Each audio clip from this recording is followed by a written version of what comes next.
A lot of people don't realize this, and it comes really in handy if you lose power or you lose your home or you need some type of light or heat in the woods or in your home. This can be a very handy trick, and it also recycles products where you're not, just throwing stuff away constantly. So, when you cook bacon or cow or any type of food with a lot of fat, you end up with that grease at the bottom of your pan. Some people reuse that, but bacon grease is not the greatest for your health. So if you're trying to stay healthy and keep your heart healthy, you're not going to want to reuse any bacon grease or any fats that you have in a pan. Well, you can still pour it in a separate jar.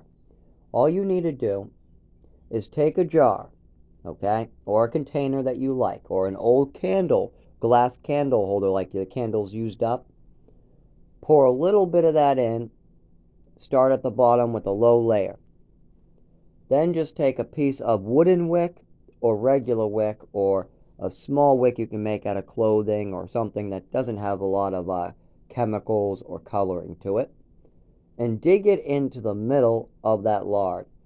And just allow it to kind of hang off the side of the jar so it doesn't go in the jar. At this point, continue pouring fat into the jar.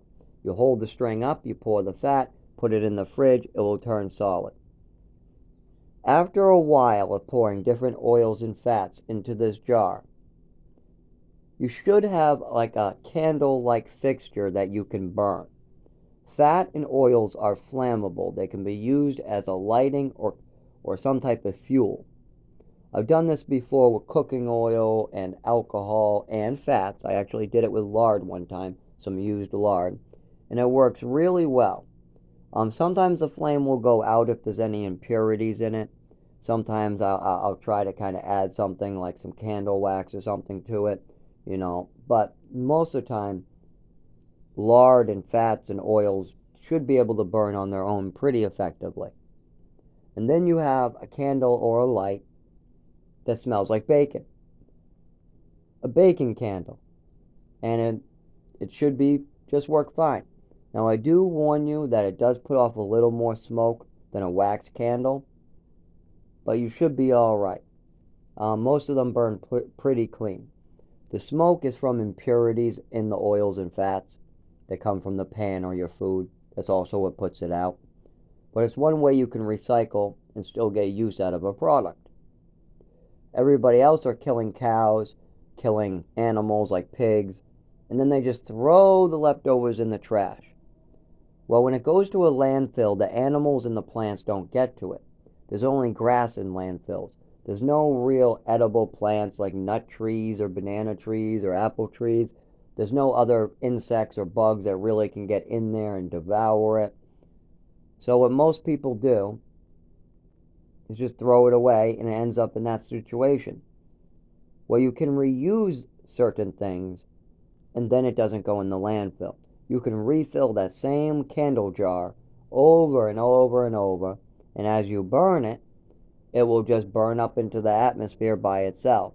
And with all the pollution going on, like for instance, air conditioners take up 10% of our emissions, our yearly emissions, stuff like that can be avoided if we just reuse what we have. There's no reason to reuse what we have, and actually that cuts down emissions. Even though you're burning something and you're putting off some emissions, to create new products, to run the machinery at these slaughterhouses, to transport the meat from one place to another, that actually puts off more emissions than you're burning right there. So by throwing it away and buying more and throwing it away and buying more, you're using up way more emissions than you should.